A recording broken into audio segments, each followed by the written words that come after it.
Welcome, explorer of worlds. In the ageless realms of Middle-earth, a figure of enduring wisdom and grace emerges from the annals of history. Elrond of Rivendell, a character of dual heritage and profound significance, began his journey under the starlit skies of the First Age. His story, interwoven with the very fabric of Middle-earth, is a tale of war, wisdom, and choice. Born to Eärendil, a mariner who voyaged beyond the night sky, and Elwing, possessor of the Silmaril, Elrond's lineage was as unique as it was storied. A child of both elf and man, he stood at the crossroads of destiny, embodying the confluence of two distinct paths. In his youth, amidst the havens of Sirion, Elrond's life was cradled by the ebb and flow of the First Age's tumult.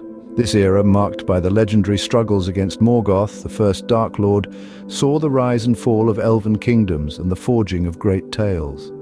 Elrond, even in his formative years, displayed a wisdom beyond his age, a reflection of his unique heritage. His character, shaped amid these epoch-defining events, grew in understanding and compassion, qualities that would define his role in the ages to come. The siege of Sirion during the First Age was a pivotal event in the ongoing conflicts of Beleriand. It was orchestrated by the sons of Fëanor, Maedhros, and Maglor. Their primary goal was to reclaim a Silmaril, one of the prized jewels of their father, which was in the possession of Elwing, the wife of Eärendil, and the mother of Elrond and Elros. The Silmarils were highly coveted, and the sons of Fëanor pursued them relentlessly. The siege was a result of their relentless pursuit of the Silmaril. The sons of Fëanor laid siege to the city of Sirion, where Elwing and the twins were residing, with the intention of taking the jewel by force. The battle that ensued was fierce, and the city's defenses were overwhelmed. In the midst of the conflict, Elwing, in desperation to protect the Silmaril, cast herself into the sea with it, invoking the aid of Ulmo, the Valar of the Seas. Ulmo transformed her into a white bird, which flew away to seek refuge. The sons of Fëanor, however, were not deterred. In their possession, they had captured Elrond and Elros, the twin sons of Elwing and Eärendil. The brothers were taken hostage and held. They were released after a time, although the exact details on the length of time are not written. After the War of Wrath, owing to their unique half-elven heritage, Elrond and his brother faced a momentous decision granted by the Valar. They were offered a choice: to be counted among the kindred of elves, or to embrace the fate of men. Elrond, guided by his deep affinity for the elves, chose to belong to the firstborn, thereby embracing an immortal existence. Conversely, Elros opted for mortality, his choice signifying a different path. Elros embarked on a voyage over the sea to the island of Númenor. Meanwhile, Elrond remained among the elves, preserving and perpetuating the lineage of King Elwë. His dwelling place was in Lindon, where he forged a reputation as both a skilled healer and a profound lawmaster. In the realm of Gil-galad, Elrond's wisdom and healing abilities became renowned, solidifying his legacy among the elves. Here he not only learned from Gil-galad, but was also one of his advisors. In a world reshaped by cataclysm, Elrond sought to establish a beacon of hope and wisdom. In a secluded valley sheltered by the misty mountains, Elrond founded Imladris, known in the common tongue as Rivendell. This haven, cradled amidst the ancient trees and flowing rivers, became a sanctuary for elves and weary travelers alike, a testament to Elrond's vision of a world where knowledge and beauty could flourish even in times of darkness. Rivendell was not just a refuge. It became a center of elven culture and wisdom. Its libraries and councils were frequented by the wise and the weary, seeking respite and counsel. Here, amidst the tranquil beauty of Imladris, Elrond held the threads of past and present, weaving a tapestry of lore and history that would guide the free peoples of Middle-earth. In the haven of Rivendell, Elrond's life was graced with personal joy as well. He married Celebrian, the daughter of Galadriel and Celeborn. Their union was blessed with 3 children, Elladan, Elrohir, and Arwen, each inheriting the mixed legacy of elves and men, embodying the hope for unity in a divided world. But peace was fleeting. As the Second Age advanced, the shadow of Sauron, the Dark Lord, began to spread once more across Middle-earth. Elrond's wisdom and foresight became beacons in this growing darkness. His counsel and actions during the escalating conflict with Sauron echoed the strategic acumen he had honed in the First Age. In the years to come, Elrond's sanctuary in Rivendell would stand as a testament to resilience and hope, a light against the encroaching shadow. His journey from the ashes of Beleriand to the serene valleys of Imladris was a testament to his enduring spirit. Around halfway through the Second Age, in the year 1590, the elven smiths of Ereg Eon, led by Kelly Brimbor, had forged rings of power against the advice of Gil-galad and Elrond, including 3 of great beauty and might reserved for the elven kind. Among these, Vilya, the Ring of Air, resplendent with a sapphire stone, was entrusted to Elrond of Rivendell. This ring, imbued with the power to preserve and protect, symbolized Elrond's role as a guardian and healer. Its gifting marked a pivotal point, further entwining Elrond's destiny with the unfolding events of Middle-earth. In receiving Vilya, Elrond's stewardship of Rivendell was further empowered, allowing him to create a sanctuary of healing and knowledge that would stand against the darkening world. This ring, untouched by Sauron, was a beacon of hope in an age where shadows lengthened and the fate of all free peoples hung in the balance. As Elrond bore the weight of this new responsibility, the drums of war echoed across Middle-earth. The last alliance of elves and men was taking shape, a union that would see Elrond play a vital role in the monumental struggle against Sauron at the end of the Second Age.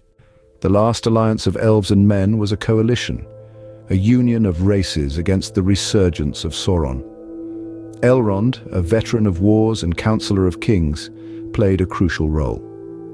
His strategic acumen, honed through centuries, proved vital in uniting disparate forces under a common banner. The alliance formed in response to Sauron's growing threat was a testament to Elrond's belief in the power of unity and cooperation. On the ashen plains of Dagorlad, Elrond fought valiantly alongside legends like Gil-galad and Elendil. The siege of Barad-dûr, a grueling campaign, showcased his martial prowess and leadership. These battles, marked by both valor and loss, were pivotal in halting the darkness of Sauron, albeit temporarily. In the aftermath of victory, Elrond's foresight came to the fore. He urged for the destruction of the One Ring, Sauron's instrument of power. His counsel, born of deep understanding of the ring's corrupting influence, was a warning of the potential resurgence of evil. Yet, his advice was not heeded, a decision that would echo through the ages, so Elrond left, taking with him the shards of Narsil, the sword of the king, and returned to Rivendell. The last alliance of men and elves and the defeat of Sauron marked the end of the Second Age and the start of the Third Age. As we enter the Third Age, we witness some of Elrond's greatest personal sorrows and mightiest triumphs. The departure of his beloved wife, Celebrian, to the Undying Lands following a grievous orc attack left a profound impact on him. His children's paths, too, reflected the complexities of their heritage, embodying the intertwining fates of elves and men. Elrond's sanctuary in Rivendell became a crossroads of history. His guidance to Thorin Oakenshield's company in The Hobbit and the pivotal counsel of Elrond in The Lord of the Rings were crucial moments. His wisdom in these events set in motion the quest to reclaim Erebor and the journey to destroy the One Ring. Elrond's role in these tales was not merely that of a sage, but a catalyst for change. As the shadows of the Third Age grew longer, a moment steeped in prophecy and hope unfolded within the ancient walls of Rivendell.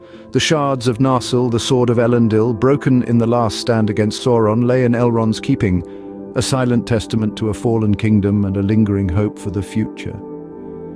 These shards, carrying with them the legacy of Isildur and the line of kings, awaited the day foretold, when they would be reforged and wielded once more in the fight against darkness. That day came when Aragorn, heir of Isildur, stood ready to claim his destiny. Under Elrond's watchful eye, the elves of Rivendell reforged the ancient sword. From the flames and skill of elven smiths, Andúril, Flame of the West, was born. This blade, shining anew with hope and valor, was a symbol of the renewed alliance between elves and men, and a beacon of light in the impending war for Middle-earth. Elrond, presenting Andúril to Aragorn, bestowed not only a weapon but a legacy. His counsel to Aragorn echoed the wisdom of ages, a reminder of the weight of history and the hope for a united Middle-earth. In this act, Elrond's role as a mentor and a steward of history was once again affirmed. With Andúril in hand, Aragorn set forth from Rivendell, a king-in-waiting, to join the Fellowship of the Ring. This moment marked a new chapter in the struggle against Sauron, a chapter in which Elrond's foresight and guidance played a crucial role in shaping the fate of Middle-earth. With the sword Anduril in the hand of the king, and with the ultimate success of Frodo and Sam in destroying the One Ring, the Third Age also drew to a close during the long life of Elrond. The marriage of his daughter Arwen to Aragorn, King of Gondor, symbolized the enduring hope for unity between elves and men, a dream Elrond cherished deeply. This union was a beacon of hope in a world recovering from darkness and strife. With the ring's destruction, the Fourth Age was dawning. As the shadows of the Third Age receded and with the Ring of Power destroyed, a new era dawned upon Middle-earth. Elrond of Rivendell, who had stood as a pillar of wisdom and strength through tumultuous times, now faced the inevitability of change. The Age of the Elves was drawing to an end, giving way to the Age of Men. In the tranquil halls of Rivendell, the passage of time brought a poignant realization. The world Elrond had known, a world where elves shaped the destinies of nations, was fading. His role as a counselor and guardian had reached its culmination. The time had come for him to seek the Grey Havens, where ships sailed into the west towards the Undying Lands. For Elrond, the journey to the Undying Lands was more than a departure. It was a farewell to a land he had nurtured and loved, a land that had been his home for millennia. It was a farewell to the epic tales, the battles fought, and the alliances forged. Yet it was also a journey towards reunion with loved ones long departed. Elrond's departure symbolized the end of an epoch. The elves, once central to the narrative of Middle-earth, were now passing into legend. This transition marked the true ascendancy of men, entrusted with the stewardship of the world. For Elrond, it was an acknowledgement of the impermanence of all things, even for those of the Eldar. As the ship carrying Elrond vanished beyond the horizon, his legacy endured in the annals of Middle-earth. His wisdom, leadership, and commitment to the greater good shaped the course of history. In the hearts and stories of those who remained, Elrond's presence continued to inspire, a reminder of a bygone age of heroes and the eternal struggle for peace and unity. And so, as the Fourth Age dawned, Middle-earth turned its pages to new chapters. The tales of Elrond and the elves became cherished memories, woven into the rich tapestry of a world continually evolving, forever bearing the marks of those who had shaped its destiny. Thank you for watching this video about Elrond Half-Elven. If you can, please give it a like. Explore our library for more content and subscribe to our channel to join our fellowship.